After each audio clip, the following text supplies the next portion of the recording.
US President Donald Trump could be said to be officially taking up al-Sahaf's mantle, the former Iraqi Minister of Information, because while the devastating Iranian missiles are striking 5 American military bases in the Middle East, Trump comes out and says, "We crushed them and they no longer have an army."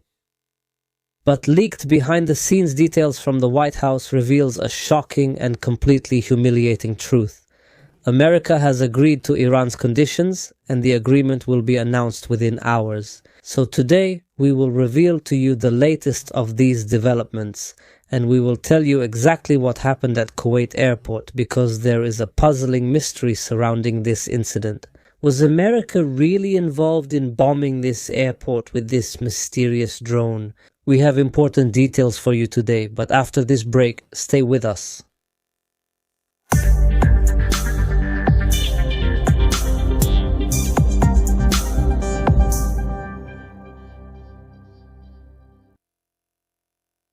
Dear viewers, peace be upon you and God's mercy and blessings. Welcome to today's renewed episode, God willing, of the Opinion series, which we always dedicate to following the latest developments and updates of this major global conflict taking place in the Middle East between Iran and the Epstein Alliance, President Trump. And after these crushing Iranian strikes that targeted about 4 or 5 American military bases in the region, it's clear. That is, he received a lesson he will never forget. So President Trump truly realizes the seriousness of the situation after these Iranian attacks.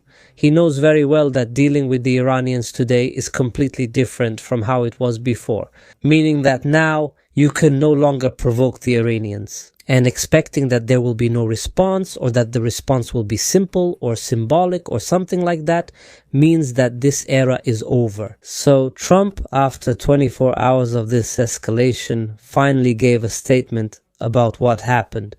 Because before this statement, there was a lot of talk and debate about the reason for this silence, the reason for Trump's silence. Because yesterday, dear viewers, everyone was waiting for a statement from Trump about what happened in the Middle East, but Trump avoided it. And when talking about this Iranian response and this bombing, he was saying that negotiations are still ongoing. That's all he said today. He made a statement, but as usual, if you look deeper into these statements, you'll definitely find a sense of defeat and helplessness. So, what did Trump say? He said, "We hit them hard on Tuesday night and we hit them hard on Wednesday night, but they responded with something they couldn't manage." Let me tell you something simple, honestly. Trump's statements this time are just like always. It reminds you of the former Iraqi Minister of Information, al-Sahaf, during the 2003 war, when he used to say, "We hit them, we crushed them, we wiped them out," and so on. While the American army was at the gates of Baghdad, today, Trump is saying the same thing. We hit them hard, they no longer have air power, they no longer have naval power, they no longer have leaders. What's more, as I explained to you yesterday, he said they no longer have a large number of soldiers. I mean, notice how Iran has a 1 million-strong army, and Trump says they no longer have soldiers. If Trump's statements were true, Trump would be giving his speech from Tehran today. In general, Trump made a very important statement today that confirms exactly what we've been saying in the recent episodes. So what did he say? He said that the negotiations are going well and that the agreement will be on the 6th or 7th of this month, meaning at the end of this week. So the important thing is, as is clear, he wants an agreement before the start of the World Cup, before June 11. Maybe there won't be an agreement on the 6th or 7th, as he said, but it could be on the 9th or 10th, meaning a day or two before the start of the World Cup. When we analyze these statements by President Trump, since he took office as the head of the American administration, we find that he gives about 20% truth and 80% diversions and lies and so on. The purpose of these diversions and lies is sometimes to cover up failure, sometimes to put pressure on the opponent, and so on. One of the things that contradicts reality, which happened today as well, is that he said he is ready to return to war again for 2 or 3 weeks. He said he could destroy everyone, total destruction, and that this is very easy, but he doesn't want to do that. That's what he said. So the reality is completely different. What Trump is saying is actually not that he doesn't want to do it, but rather that he can't do it. There's a huge difference, you know? No, it's not that he doesn't want to do it, it's that he can't. This is the worst possible scenario for me. I mean, not for Trump personally, and not for America either. Among the contradictions that came up in today's statements, and regarding Iranian uranium as well, highly enriched uranium, that's because he said that this uranium has been completely destroyed and it's buried under the mountain, and that he wants to extract it. So logically, if this uranium is really destroyed, it doesn't exist.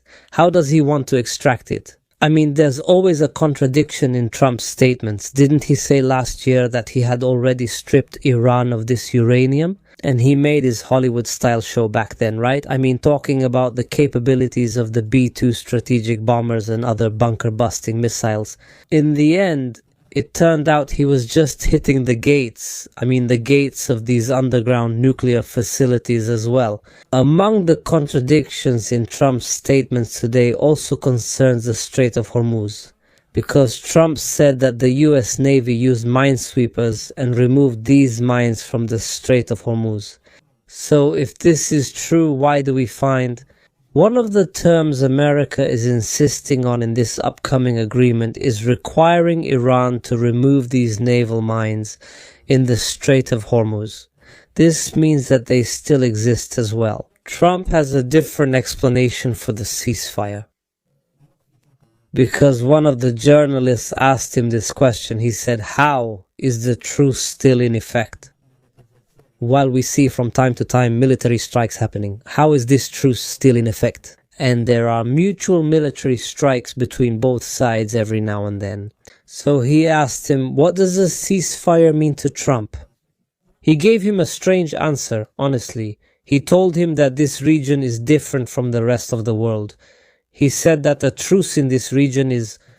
What is it? It's just a reduction in the fighting, not a ceasefire. And this is probably the reality we see in all Arab and Islamic regions only.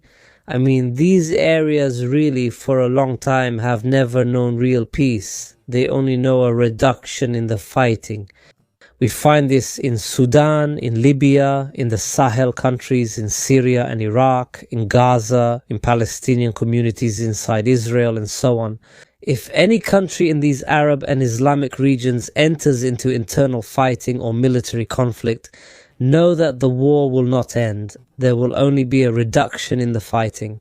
So Trump here, in fact, probably only spoke the truth, and this is the reality. From this perspective, the US Secretary of State Marco Rubio said today that the war is over and will not return again. He said we will not launch any strikes on Iran that aim to weaken Iran's military power. And of course, this came for a number of reasons, including, for example, the devastating Iranian response that happened yesterday.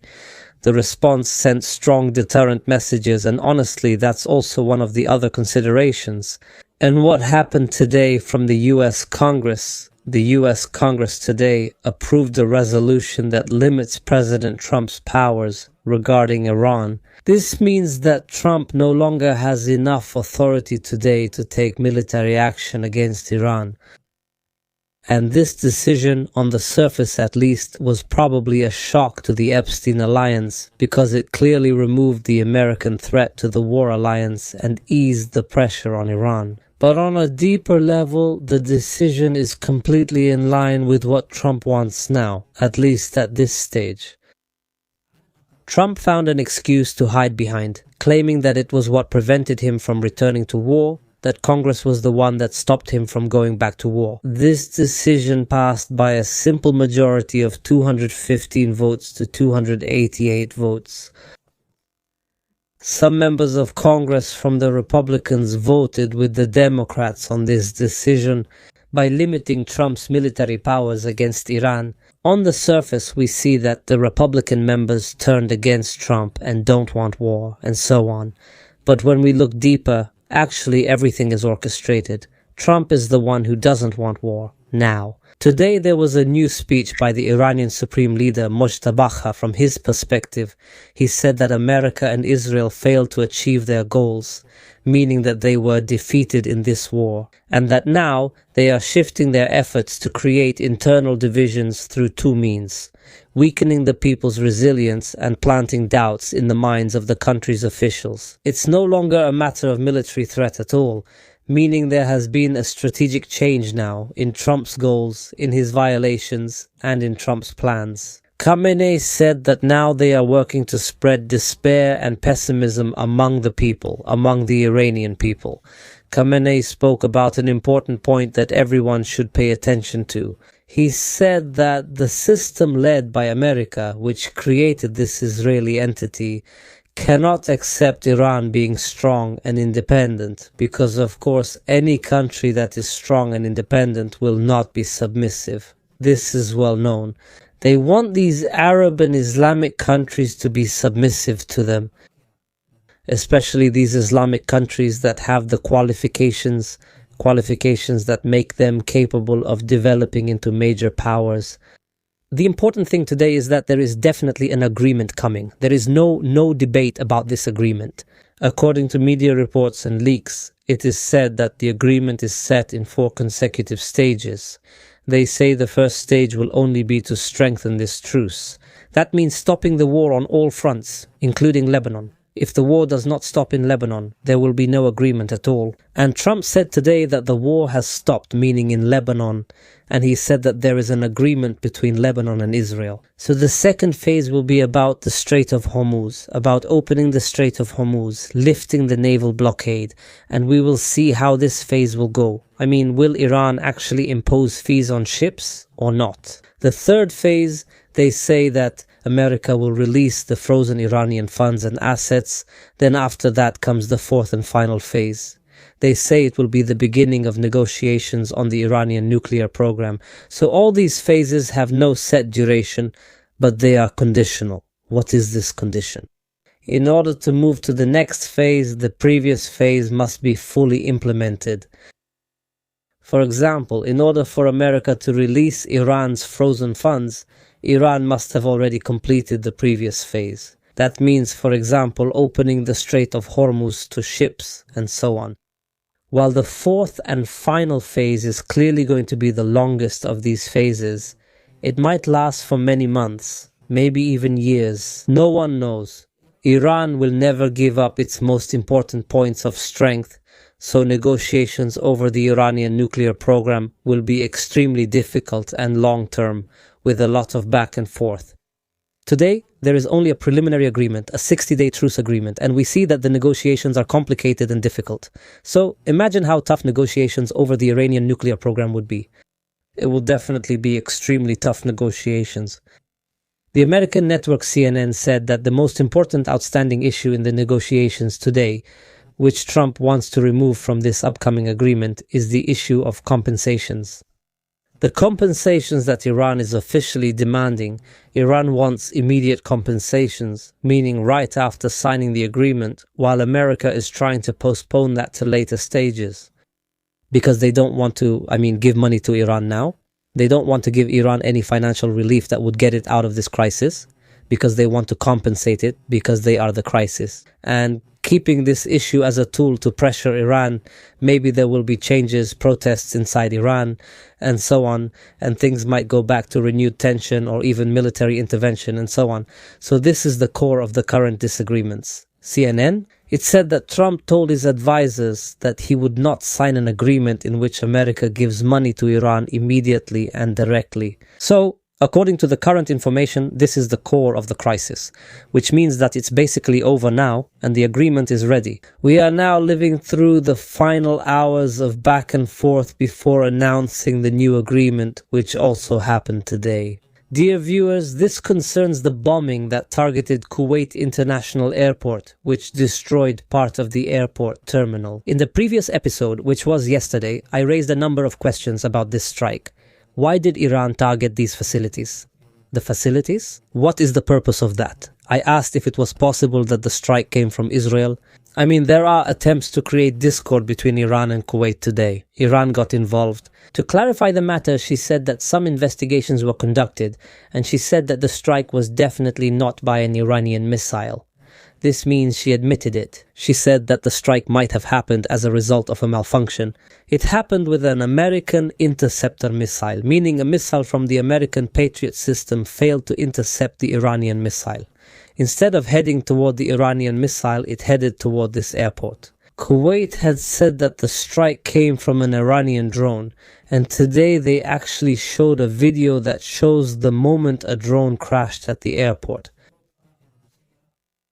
But through this video that Kuwait showed, it appears that the drone is indeed a Shahed type, but the difference is clear, and its color is black.